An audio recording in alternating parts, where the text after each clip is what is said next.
Career Life and Advantage General is 7 a.m. and it's now time for the Morning Watch with Stokeley Marshall. Listeners to Love 101 FM are advised that the views and opinions expressed in this program are not necessarily those of Love 101 FM.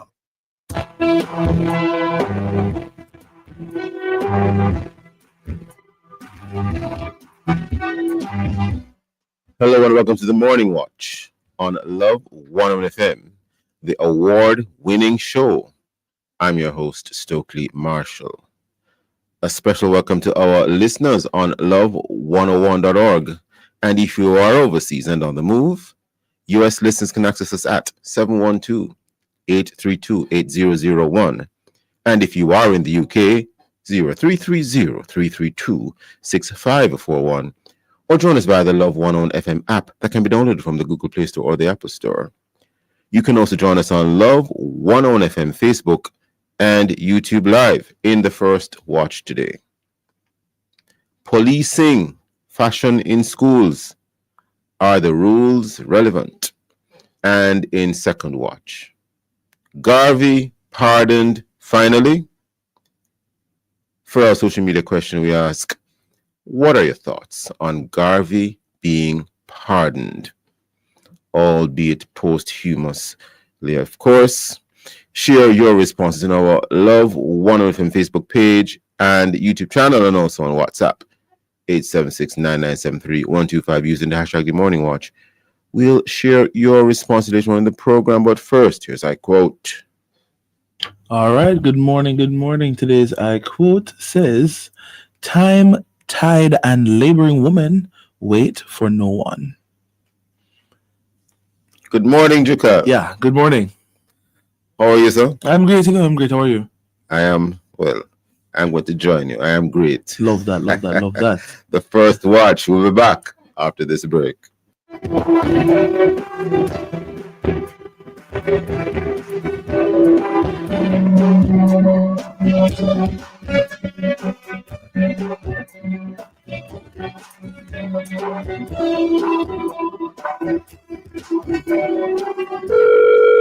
Thank you for calling NCB's Customer Care Center. Our agents are currently serving other calls. Please hold for the next available agent.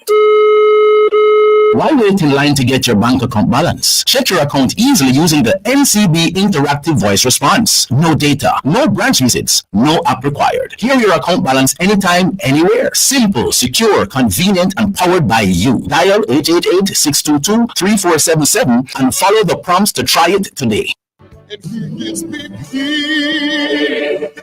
Kingston Keswick Convention 2025 is on this week, and you're invited to join in the various meetings and services as speakers share on the theme, Truth in Turmoil. The meetings continue Monday through Friday at the Boulevard Baptist Church, 7 o'clock each evening. Love 101 will bring you live broadcasts this Tuesday, January 21, when Bishop Dr. Roy Notice, Administrative Bishop of the New Testament Church of God in Jamaica, shares an inspiring word. Then again on Thursday, listen live for another message by Reverend Dr. Dylan Toussaint, pastor of the Edgewater Waterford Circuit of Baptist Churches in Portmore and host of our very own award-winning The Morning Watch. Kingston Keswick continues on Youth Night, Friday, January 24, with audience of one, a night of rich worship. Then on Saturday, 8 a.m. to 10 a.m., it's the men's gathering, and our chairman, Reverend Dr. Stevenson Samuels, will moderate the session as they discuss the truth about men. Panelists will be Dr. David Henry, Dr. Wayne Henry, and our very own Ducal Dyer, host of Love in the Morning. It's Kingston Keswick with activities happening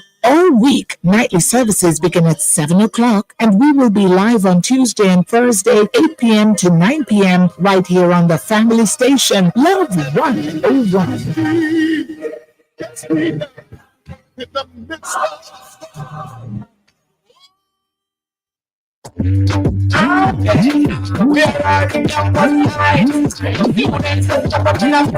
You can't afford to miss the next Campus Connection as we look at emerging careers, data science, robotics, and cybersecurity careers are expected to be in high demand in 2025 and beyond.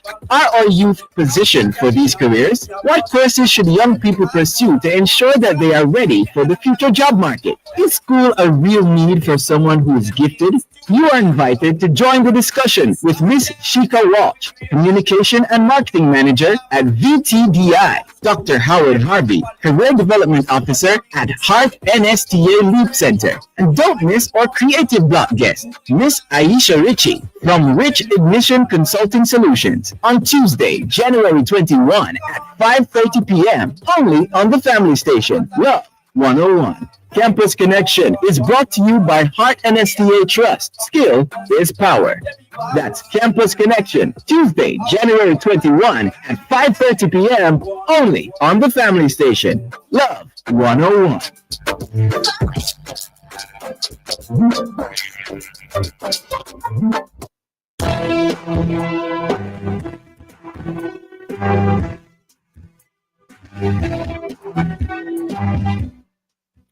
Welcome back to the Morning Watch. I'm your host, Stokeley Marshall. Now, these days, we seem to be hearing a lot more about how students are to look and how they are to be attired for school. And there is a lot of emphasis on the grooming of the hair. According to one parent on Facebook, in a post, it is said that the parent stated the following: adult and picnic alike need to know that there is something called a rule, and especially when you sign on to it, you are expected to adhere. Another quote: there is a thing named grooming, and whether you're black, brown, or white, you need to be groomed. This begets the question: who is the arbiter of grooming, and what is the standard? My biggest problem, my fear, is making students feel that anything and everything goes. Unquote. We have as guests this morning to discuss this very important topic, Reverend Michael Aiken, Director, Gideon Educational Center and Associate Pastor, Fellowship Tabernacle, Kingston, and Mr. Roland Gale. He's a father and the host of Family Time on Love 101 FM. Reverend Aiken, Mr. Gale, good morning. Good morning to you, my brother. Good morning to you, sir. Good morning. Good morning to your listeners as well. Yes, you're both on. Now, the rules in terms of grooming, hair, clothes, even the whole matter of girls wearing skirts, wearing socks with shoes, boys wearing pants, properly groomed, the shoes are of a certain color, even down to the color of the clothing sometimes is an issue or is part of the rule, the framework. Are they relevant and are they reasonable? Starting with you, Reverend Aiken. That's a very good question. Now let's put something out there quickly for those who are listening, and good morning indeed to your listeners too, sir. Discipline is necessary. The kind of uniform style of dressing, as was just mentioned, here in Jamaica is part of our culture. But let's not get it twisted. Whether you dress in jeans and t-shirts or uniform of some sort, it really does not affect your learning. Whether your hair is bald or Rastafari, it does not affect your learning. I think so. I put that out there because speaking as the director of a school, and they need to, of course, maintain discipline and wear that. But sometimes we cross lines and think that because that's what our culture represents, that somehow affects learning in some positive or negative way. There are cultures that don't use uniforms. I taught in one for many years, and the children were fine. So let's get that out there right away. But be that as it may, Well, we are part of a culture. I'll quickly ask you this question. Even Yes. where there is no school uniform per se, and you're allowed to wear, let's call it regular clothes, aren't there sometimes guidelines as to what type of regular clothes you can wear? Oh yes, and that's what we get into. Because there are grooming issues. There are issues that have to do with someone's sense of what looks good and what doesn't. But since you threw that in the mix right away, let's touch on that immediately. Because whereas, for example, in the U.S. you can allow someone to wear almost anything to school because the culture for the most part is very similar between children and families in terms of the economy that drives that culture. Here in Jamaica, that sometimes is not so. I have children who come to school here in Buff Bay who clearly come to school without eating or having anything in the morning. There are poverty issues that drive what a child wears or how he or she grooms himself. And we have to attend to those matters. There needs to be more equity in terms of our economy and our culture and how families are brought up before we can make that jump to become like America or Norway or some other first world country where we don't demand some type of uniformity in the way children dress. Because of course, because of poverty differences, you'll have some children who come to school like ours. When we have Jeans Day, for example, which they can wear anything, you have some that come decked out really nicely and well put together. You have some that evidently they went and dug up some barrel somewhere to find a jeans that doesn't fit and it doesn't look good as a result. So there are some cultural issues that we can't overlook that drive the way our children dress and put themselves together. There are family issues that drive that in terms of family culture and what's acceptable. So I put that there because I haven't heard that in the conversation yet. There simply seems to be no attempt to understand what it is that it's not just a matter of a child rebelling and not wanting to cut him hair. Yeah. Some children can't afford to cut their hair at the time you want it cut. And those are the realities of our educational system here in Jamaica, at least in rural Jamaica. Maybe it's not so in Kingston. Hold that thought for a minute, Reverend. You can just want to bring in Mr. Gale, who is a father, before we head to the break. Were you quite through though, Reverend Aiken? I thought you were winding down there a moment ago. Oh, yes. So I said I'd love to hear the cultural, economic aspects considered in the conversation. But again, be mindful, I am not in any way disparaging the need for uniforms and for proper grooming, because it is part and parcel of how schools have to be run. Understood. Mr. Gale, before we head to the break, sir, any thoughts you want to share with us? Rules relevant, reasonable? I think that a lot of them are relevant and reasonable. I'm speaking from the perspective of having a child who was in primary school, who went up to now high school, and understanding what it is that those different institutions had asked us to do in terms of his grooming, in terms of his uniform, in terms of things like what Reverend Mike had mentioned, Jeans Day and special events and so on. And I think that a lot of our pushback against these things is because of a lack of control over our kids, a lack of discipline generally in the society. And to me, that is one of the real factors we have to look at. A general, across the board, lack of discipline that is being seen in our schools on the part of students and parents who simply don't think that they need to pay attention to the rules and regulations anywhere. Hold that thought for a moment, Mr. Gill, and of course, both of you gentlemen, listeners, please stay with us. We will be right back on the Morning Watch.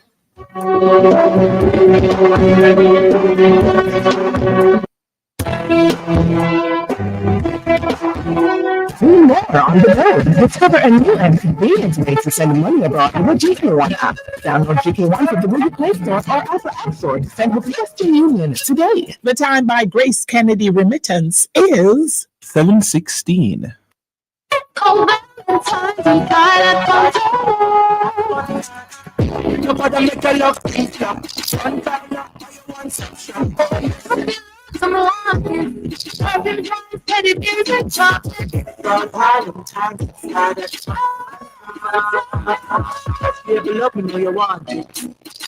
wine, steady beers and chocolate.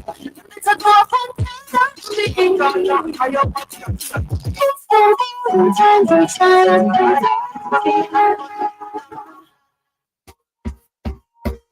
Mama work hard, for real. She do the most to send me and my brother go school. So, the dream was always to go to university. Well, I fulfilled 2 dreams with 1 Jane Bank savings plan, you know. Further my education, and I make mama proud. Stop wishing you could. With your Jane Bank savings, you absolutely can. Jane Bank will help you find a way.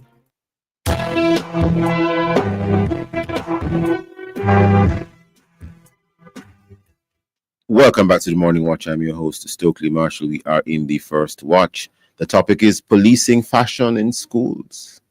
Are the rules relevant?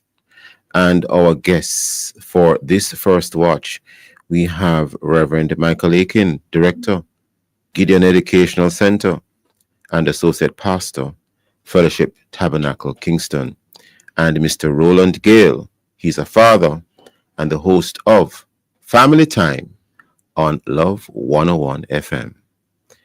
Mr. Gale, just before the break, you were indicating to us some of the reasons why you believe rules are relevant and reasonable.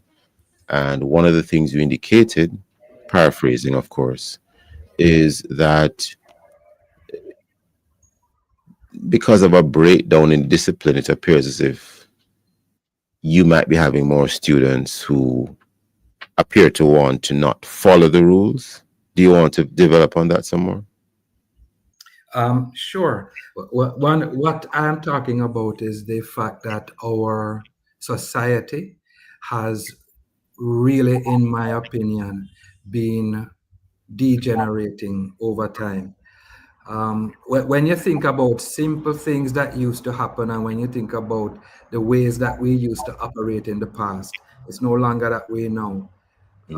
When you have traffic infringements, when you have crime, when you have simple bad manners across the board and things like that taking place, it is not limited to out on the road. It begins in the home, it moves from the home into the community, moves from the community into the schools, and it is almost normative now for a student or a child or a youngster to simply rebel against authority for no reason other than they are wanting to rebel. There is no logical reason, or no, in my opinion, no logical reason for a child to say that I am not going to do X and Y, which is a part of the school regulation, except that they just don't want to. And that just don't want to is becoming the norm. Sir, I want to make reference to something that Sir Mike said, Reverend Mike said. Yeah. He had pointed out the economic side of it, and he is absolutely right. One of the things I've noticed is that in some schools, students are told that they cannot wear any kind of sweater, for example, or you can't wear any kind of hat. So when the weather gets cold, What the Yes. school insists on is that you have to wear a school jersey. Now, the truth of the matter is, not every child can afford a school jersey, but the child might be cold. What does the child do in a case like that?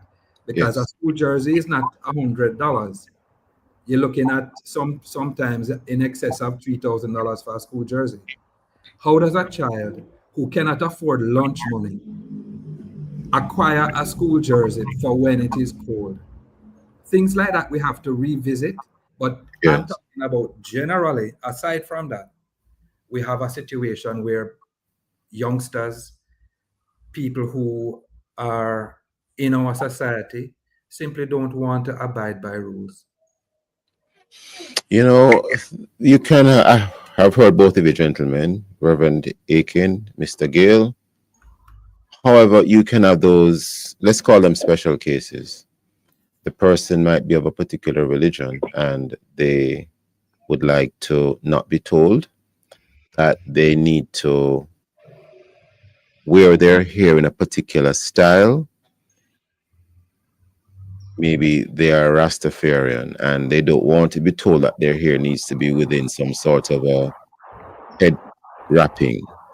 They want to be able to have it out open. Or they might be of a particular religion from the East, and maybe there is some cultural issue. I mean, I don't know what the rule is in a school where the students are of the, for example, the Sikh religion, SIKH, but let us say you had an 18-year-old, an adult student in a high school, it might be in sixth form, for instance, and he would like to carry that Sikh knife on his waist. Would the school tell him he can't because the rules of the school say you can't, but in his culture, as a Sikh, he's allowed to do that? You can have another situation where in some other cultures, they have some other practice where the girls are allowed to do certain things or not do certain things. And it might manifest in how they attire themselves to school. And the school might say, no, we don't want that here. So to what extent, where do you draw the line in terms of the rules of the school versus what might appear to be an attempt to use the dominant culture to say you can't do certain things because that cultural practice or religious practice that you want to engage in is, not in keeping with the ethos of this school? Reverend Aiken. I heard you chuckling while I was speaking there.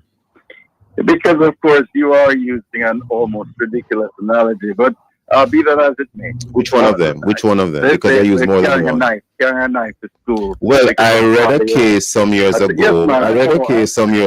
About the wearing of the Sikh knife on the waist. Not in this context. Not in this context. But in that case, it was actually indicated that the wearing of the knife was quite fine. Because it's part of their culture. Well, that's why I raised it. Yes, go ahead. Let's touch on that. Yes. Now let's remember this. Yes. That a parent who chooses your school, let's say you have a school or your principal of school chooses your school to attend, needs to understand right away that they must conform to the culture that you set at the school. Why? Otherwise, Why must they conform to the school's culture? Isn't culture something which is intrinsic to you and your identity? I'm asking. Yes, man. Yes, but all right. But let's use my home for example. Yes. You may live in a community and a home where cursing, what we call bad words, is quite okay and part and parcel of who you are. Yes. But if you come to my home to spend time here, you're going to have to conform to the culture. We don't use unwholesome words here. We don't use words that tear down people here. And I'm speaking now both as a... And some persons will argue that using a bad word isn't really about tearing down someone, depending on the context. But it depends. Yes. I'm not agreeing with the bad words in it. I'm just... I know. But I'm saying once you make a choice to engage in another culture, if you move from here to go to India or Africa, you have to agree to make some adjustment. And if the adjustment is wear a certain type of clothing, then you have to do so or don't go. So if or go somewhere else. if a woman from Jamaica goes to live in maybe one of the Middle Eastern countries where there's Islam is the dominant religion, she has to now cover her head with Well, if the choice between covering up and not covering up is putting herself in harm's way or even being killed, then she has to make the right decision, which is to conform to the culture which is to cover her head. Yes, or don't go there. Okay, interesting. You have a choice not to go, but to not lose the point that Sir Rolla introduced us to, and it's the fact that we are having instances that clearly show that discipline is not a high value anymore in our Jamaican culture. Okay. All right, that clearly is so. Parents want to do what they want to do. There's a time, perhaps, when you were going to school. In fact, I know when I was going to school, if a teacher checked in with my parents and said that I misbehaved, my father or mother would not have dialogue with me. They would move straight from the report to some sort of consequence, because the teacher's word was taken with more weight than my word as a you do agree though, Reverend Aiken, that might not be so anymore, because some teachers' words can't be true. That's the point I'm making. Yes. But of course, wearing school uniforms won't repair that part of our cultural fabric. Yes. So we have to have some other strategies that address the discipline issues that we see deteriorating in our culture. Yes. Otherwise, if it continues, it's going to reach parameters that we're not prepared for. But the point that was just made, that we have a cultural lack of discipline or respect for teachers and for law and authority, shouldn't be overlooked. Shouldn't be overlooked at all. And if we think that those things are important, then we need to address it. Hold that thought, all right? Because school uniforms. Say it again. Go ahead. School uniforms. But school uniforms or getting on a student because his hair may not reflect what the school demands is not the long-term answer that we need. But to get now to the individual instances, let's make it clear. Whereas I believe in discipline and you wearing a uniform and having your hair properly groomed according to the standard that the school that you choose to send your picnic to. According to that standard, I believe that, but at the same time, I don't think that child should be denied education, because Understood. what we need to do is work out with his parents how to bring him to conform to what we expect. But you can't shut a man out of physics class or math class because you think that his hair is not properly groomed. Yes. Find some other way to get him to groom his hair, bring his parents in, bring the police in if you need to. The police? Don't deny education. No, I'm being facetious for a moment. Okay. But I see too many instances where we shut a child out of the educational day because Reverend Aiken, only because of time, I want to bring back in Mr. Gale before we wrap. Mr. Gale, not undermining the role of teachers. I know many teachers are doing a fabulous, great job, wonderful job. Absolutely fabulous job. Oftentimes we can't just take what teacher says just at face value. But be that as it may, sir, Mr. Gale, is it that there will continue to be a collision of cultures in schools? It's not only because of religion why a child might want to wear their hair in a particular way. It could be just culturally they believe that they should be able to wear their hair in any way. It doesn't need to be groomed in what some would regard as a Eurocentric Western idea type of way. They just want to wear it in any way. Mr. Gale? I'm sorry, I didn't get the question. What was your question? Well, we're almost out of time already, Mr. Gale. But essentially, some people might say, I don't need to wear my hair in a particular type of way, whether for religious reasons or otherwise. I just feel like wearing my hair in a particular way. And if you want me to wear it in a particular way, it might be because you're trying to tell me to wear it in a way that conforms to Western culture. That's not necessarily so. And when you describe the deportment or the way that the children are to carry themselves as Eurocentric or Afrocentric, it's irrelevant. I think most of what the schools are doing is to try and ensure that there is good hygiene, that there is a degree of uniformity, and that there is no major disparity between the students who have, the students who don't, the students who are learning, the students who aren't. We just need to recognize that there are regulations, there are rules, and authority ought to be respected. And we're not respecting Mr. Gill. We have to leave it there this morning, Mr. Gill. And by the way, I'm fully in favor of rules and regulations, just for the record. Put that on the But you have a seat knife, right? I like the conversation. Reverend Aiken and Mr. Gill, thank you for your time and for your thoughts this morning. Never enough time on the morning watch. Listeners, please stay with us. We'll be right back.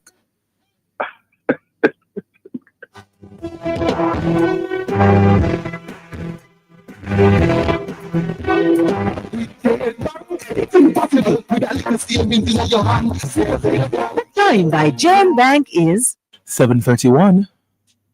GK1 now introduces third-party motor insurance from GK General Insurance. Download and log into the GK1 app. Then select one of 3 affordable third-party options, 25, 35, or 40,000 annually. But there's more. For a limited time, when you purchase a third-party insurance on the GK1 app, you get $1,000 in your GK1 wallet. Yes, money back just like that. One app, 3 motor insurance options from GK General Insurance. Download and insure your car on the GK1 app today. Following is brought to you by the People's National Party.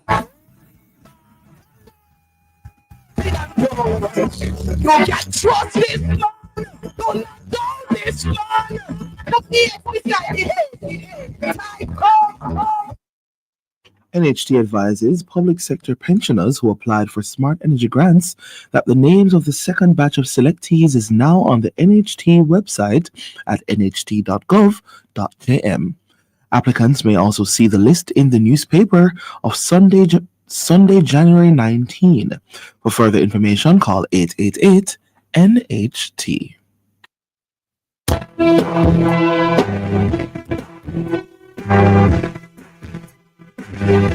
Welcome back to the Morning Watch. I'm your host, Stokeley Marshall. Let's take a look now at our news sources to see what Jamaicans and others are saying and doing.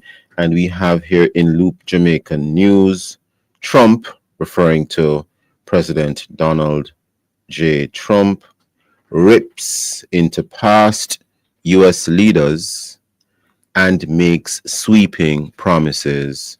We have in the Observer, U.S. 46th President Biden does what predecessors shied away from and pardons Marcus Garvey. That story by Tomoy Ashman. We have also in the Observer mixed reactions in Jamaica world to second Trump presidency. This story by Anthony Lewis. In terms of the Gleaner, we have here curfew imposed in Almond Town, Kingston, and we have another bit of news here. This one from the Freedom Come Rain newspaper. The headline reads, "Move with Mercy. Children and the elderly need added protection as deadly fires claim lives." And there's more of the story at page 3 of the newspaper. Churches in Jamaica being urged to monitor the homes of the most vulnerable for fire hazards during their community outreach initiatives to shut-ins and families generally, as a wave of deadly fires has claimed the lives of several children and senior citizens in recent times. I'll even make this comment as well, outside of just fire hazards that could occur at home. in church on Sunday, before they got into the sort of meat of the service, the person moderating the program actually stopped and paused to say where the exits are in case of a fire, in case of an emergency, in case you need to evacuate. These things are very important. Well, those are our various stories and our news sources. Coming up next, we'll read some of the feedback from our Facebook, YouTube, and WhatsApp question, which is, what are your thoughts on Garvey being pardoned? If you haven't done so yet, leave your responses on our Facebook or YouTube, Love 105 Jamaica Live, and also WhatsApp. Comments and voice notes to 876-9973-125 using the hashtag The Morning Watch. We'll be right back.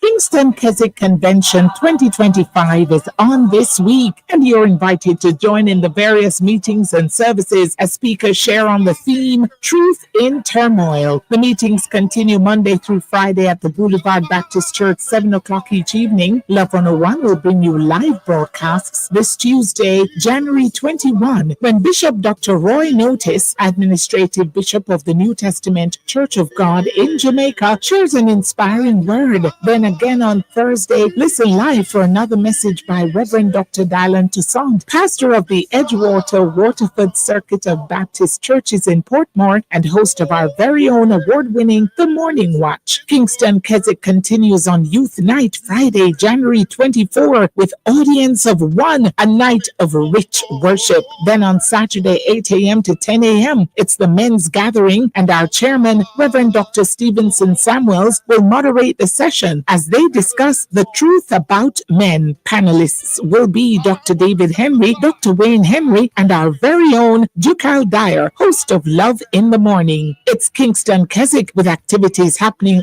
all week. Nightly services begin at 7 o'clock, and we will be live on Tuesday and Thursday, 8 p.m. to 9 p.m. right here on the family station, Love 101.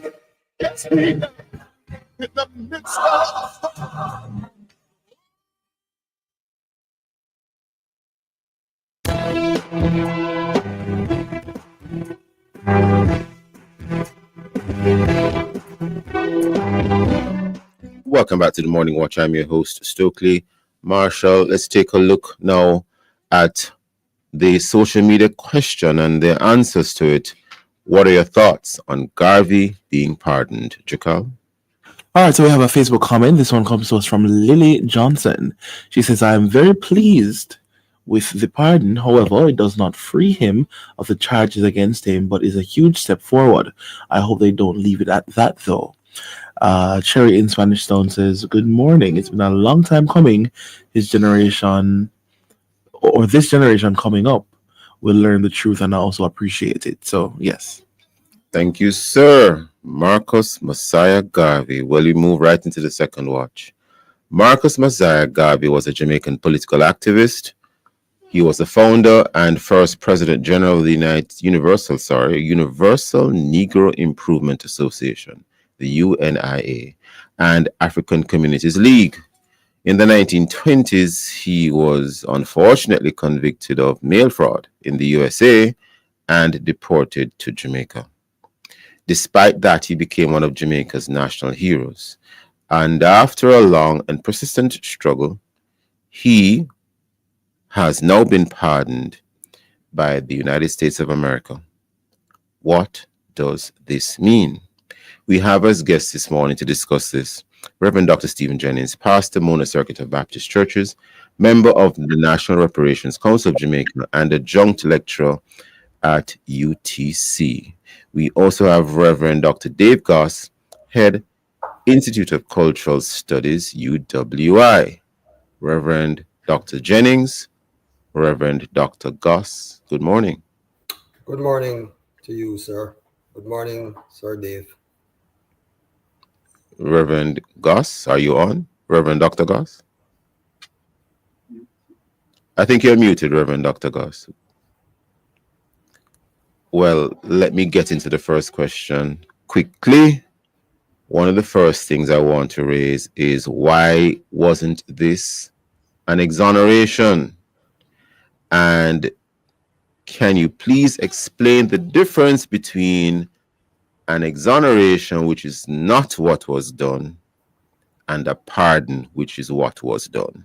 Starting with you, Reverend Dr. Jennings. Reverend Dr. Jennings? Yes, sir. Well, I'm not the legal expert as some others in the room are, but you're highly learned. But I can say that as far as I know, You're Dr. Jennings. presidents, right? Presidents have the power to pardon, but not to exonerate, because to exonerate technically means to drop the charges and to say that the person was not to have been charged in the first place, and that there was actually a mistrial and a miscarriage of justice. They would have had to try the case over again, or at least go through it, the whole thing, to say, listen, this should not have been. But presidents can pardon criminals and yes. clemency, which is what I suspect has happened here. Understood. Reverend Dr. Goss? Are you muted? Hearing you loud and clear, Reverend Dr. Goss. Any comments on the answer of Reverend Dr. Jennings? It was not an exoneration, it was a pardon. Yes, because technically they really can't. Well, so that they can't. But one of the burdens persons like Garvey and black nationalists face is the fact they're always imprisoned. So it's nothing new.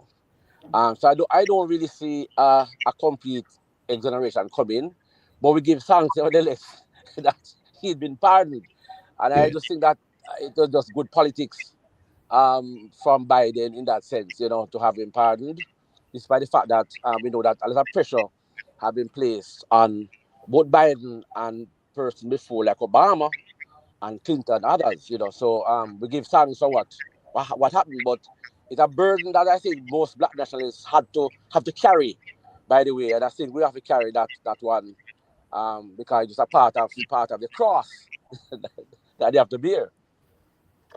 A part of the cross that they have to bear for being black, or for being black nationalists? Which one? For being black nationalists and for being very influential. Because remember, Marcus Garvey is the most influential black man in the 1920s, the most influential black man in the, probably you call it, in the world. So obviously, going to have that they're going to find some way to try to entrap him, which they actually did, and that was one way to try to silence him, which they tried.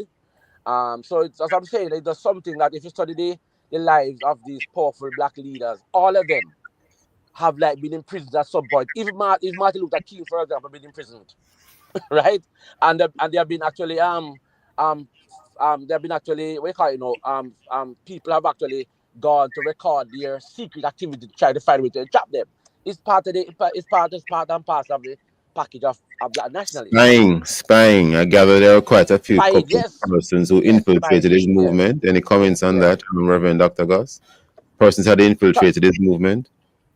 Because the first, it is said that the first, I'm trying to remember if it is CIA or the FBI, but the first black person that they recruited was to infiltrate the Garvey movement, right, to find evidence to bring him down.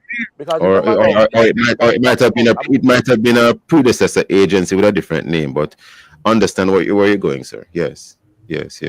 Well, we're almost upon the break already, but I have an interesting question here to raise, and maybe we can get a more fulsome answer after the break. But why is it that it appears that African people, and I'm including all of us with dark skin and of African descent, why is it that we appear to always wait on persons from these so-called dominant cultures, other races, for gestures such as pardons? Why don't we just get on with what we want to get on with and achieve what we want to achieve, and not appear to be waiting on their, can I say, approval, such as a pardon? Reverend Dr. Jennings, is the question a little bit too... No, I think it's a reasonable question. I think, though, that, to be fair, many people have gotten on with their lives. And in fact, it would not have reached to this had not members of the UNIA, for instance, the Garvey family, other advocates, reparations councils around the world, had they not pushed for this for a long time. The pardon didn't come just so. It came because, as Dr. Goss said, of pressure that was exerted over many decades. And well, Dr. Goss said something else. He also said that it seemed as if, well, I'll say it after the break. Never enough time on the Morning Watch. We're upon a break already. Listeners, please stay with us. We'll be right back on the Morning Watch.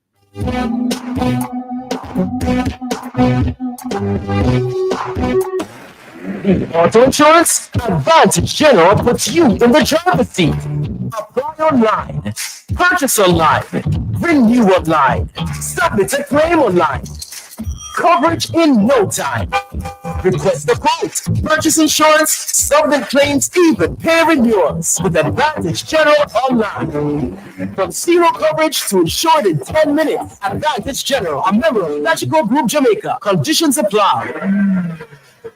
Did you know that there are many exciting careers in public health? Join the Ministry of Health and Wellness for its Health and Wellness Career Expo and Employment Fair 2025, Wednesday and Thursday, January 22nd and 23rd, from 9 a.m. to 8 p.m. daily on the Uwimona campus. Learn about exciting and emerging career opportunities in public health. Work with your resume for on-site interviews for available jobs across the island. Entertainment, giveaways, and free health screening. We've got them. Admission free. A career in health, the roadmap to success.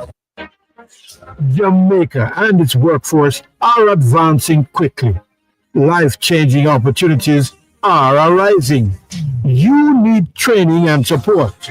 We are the Renewed Heart NSTA Trust, committed to providing new and emerging skills training and opportunities. Come to Heart. We'll help you claim your place in the workforce of the future.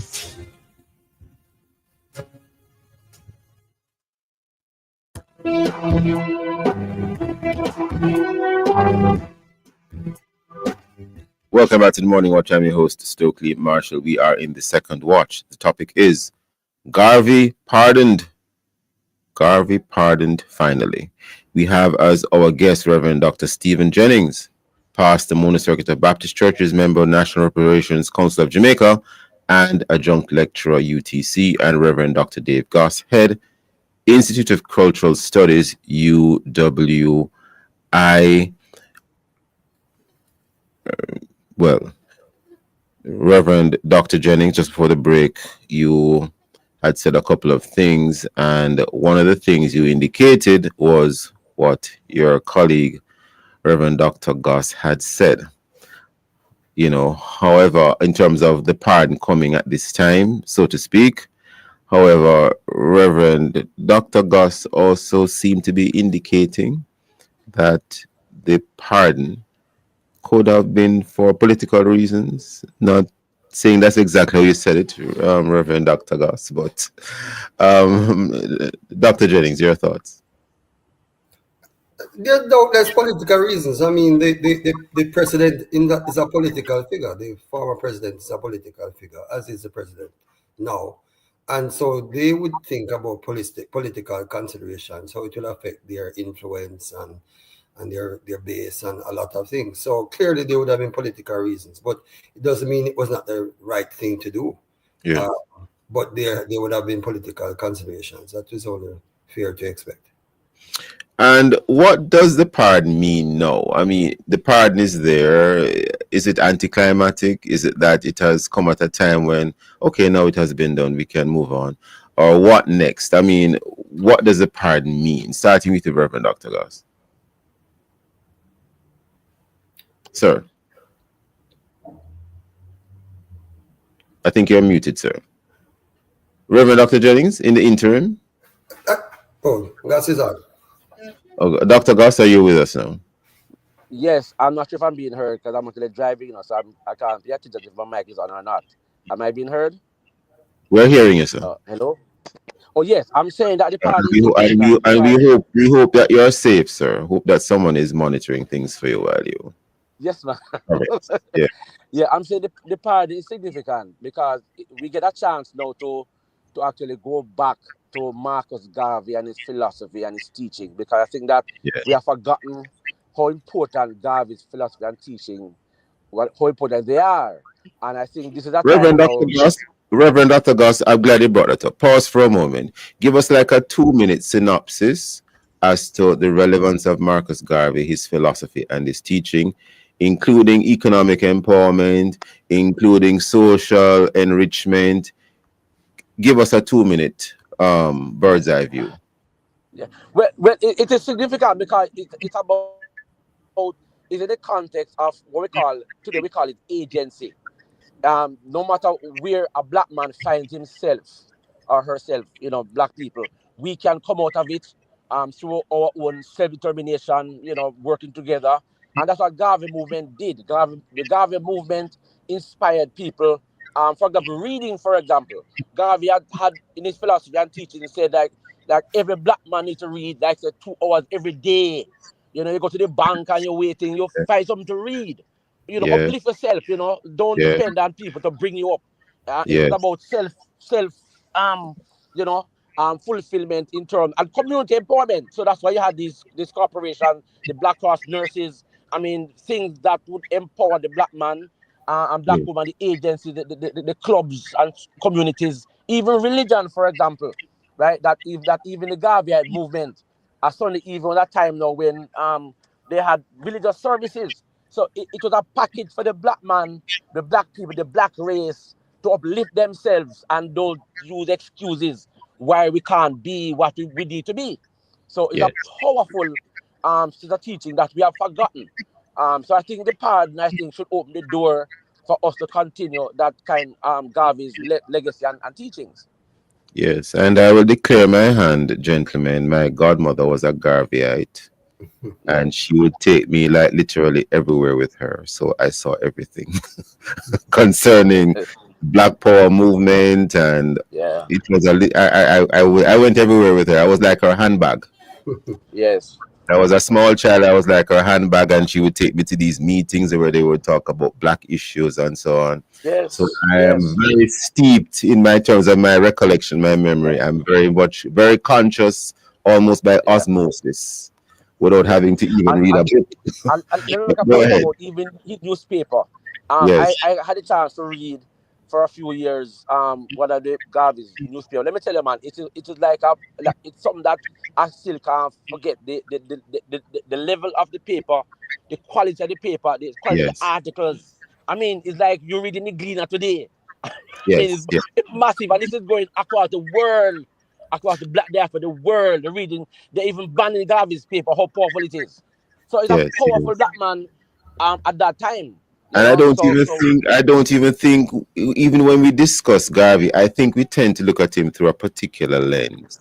And we just use Black Power as a kind of, okay, that's what it is. Yeah, okay, we can move to the next topic. There is just so many layers upon layers upon layers if you really understand Garveyism. It's not just about what they're told. Reverend Jennings, you're coming in. Yeah, may I just say that we need to put it in the context of our world that was racially stratified, where white people, quote unquote, were on the top. Yes. Mixed race people were in the middle, and black people of African descent were at the bottom. Not just the bottom, Reverend Jennings, the very bottom. The very, very And bottom. so between legal things that oppressed them and the inferiority that they were expected to display, there was a real need for transformation of that. And the Garvey movement transformed it inside and outside in terms of politically, economically, psychologically, spiritually, and so on. And that kind of movement was a movement that was radical in the context of empowerment. Some people wanted gradual amelioration, uplift, but don't disturb the system. Garvey was interested in disturbing the system as well as empowering the people within it who were at the very bottom, as you said. And so we hope that this also will help people to be empowered, because really what you're trying to be is human, It's not just to be black, it's to be human. But in the context of that racially stratified world, you were subhuman, less than a human being. And God was saying, no, we are made in the image of God, and we should now seek to be human and just as equal to anybody, whatever skin color we have. And they were expected to, quote unquote, know their place. Of course. God says the only place we have is where God puts us. No, a question I have, though, I've always been wondering about this. Garvey was Roman Catholic? He was Roman Catholic at a point, but he had grown up Methodist in St. Anne's Bay. I see. I So, see. of course, he would have been exposed, Methodist Church near to the Anglican Church, near to the Baptist Church. So, Garvey would have known all of that. In fact, his father, was part of the movements that Baptists had in the 1860s, called the Letter, leading up to the Morant Bay Uprising, seeking to change things in Jamaican society. So, I mean, he had deep roots in that. His name, Mosiah, in fact, comes from the Bible, as did Marcus, but Mosiah is seen as Moses, and he saw himself early as a deliverer of black people because of his biblical foundations that he had. So, But wasn't he a deliverer? Reverend Jennings, and followed by Reverend Dr. Gus. Wasn't he a kind of deliverer? Look at what he did. Well, names are important. They give you orientation, if not destiny. So it's important. So clearly, what he was taught early, what he was said, we don't know what role his mother played and others, but clearly he imbibed that thing that God had put him on earth to help to set people free. And yes, he did it. Yes, and a little bit about his personal life. Or he had what was married to a first wife and then a second wife. Two Amy's. Yes. Because Jake's Road off Mountain View Avenue was named after Amy Jakes Garvey. Is that correct? So we are told. So I was told as well. Interesting.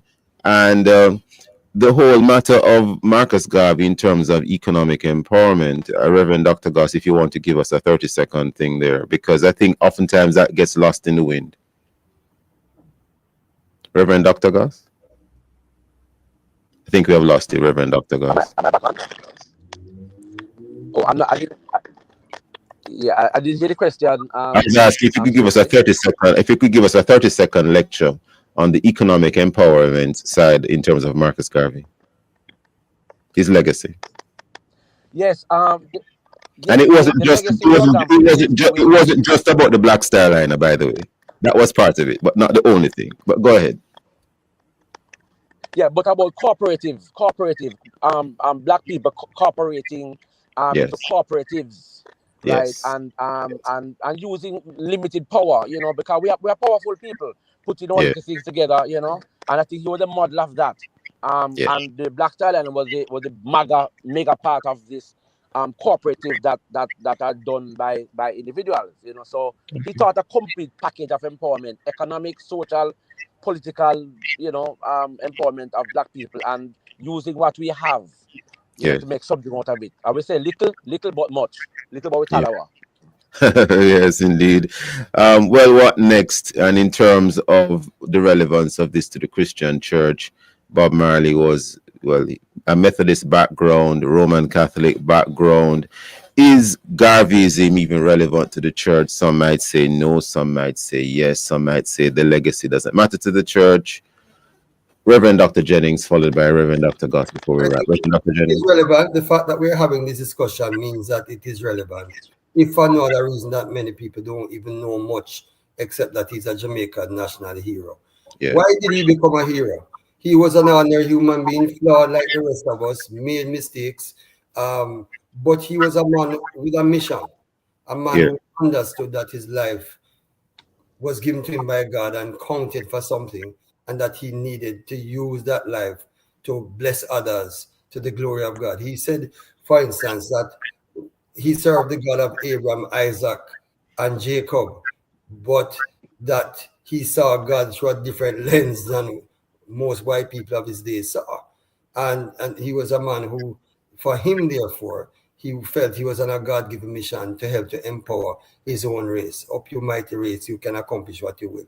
I think church people today need to learn from his life, the good and the bad of it, but also today to say, Lord, what will you have me to do? Rather than critiquing him and marginalizing his movement and his message. Learn from the message and say, what has changed and what has remained the same in the world? Have to leave it there this morning. Wanted another comment from you, Reverend Dr. Goss, but we're completely out of time. I want to thank you, gentlemen. Reverend Dr. Goss, Reverend Dr. Jennings, thank you for a very stimulating conversation. And I hope the listeners have benefited from it. Thank you, gentlemen. Thank you so much. Thank you. Yeah, man. Thank you, Join us Stokeley. again. And bye, Join us Steve. again. Yeah, man. Join us again tomorrow as we look at other topical and controversial issues. And of course, visit our Love 101 FM YouTube channel and Facebook page, and now TikTok at Love 101 FM Jamaica for this and all other Love 101 FM programs. And of course, download our Love 101 app and stay connected to us, the family station, Love 101 FM, the #1 gospel station in Jamaica. Thanks to our producer Kathy Gale and to our guests. I am Stokeley Marshall, and back to Love in the Morning with Jakal.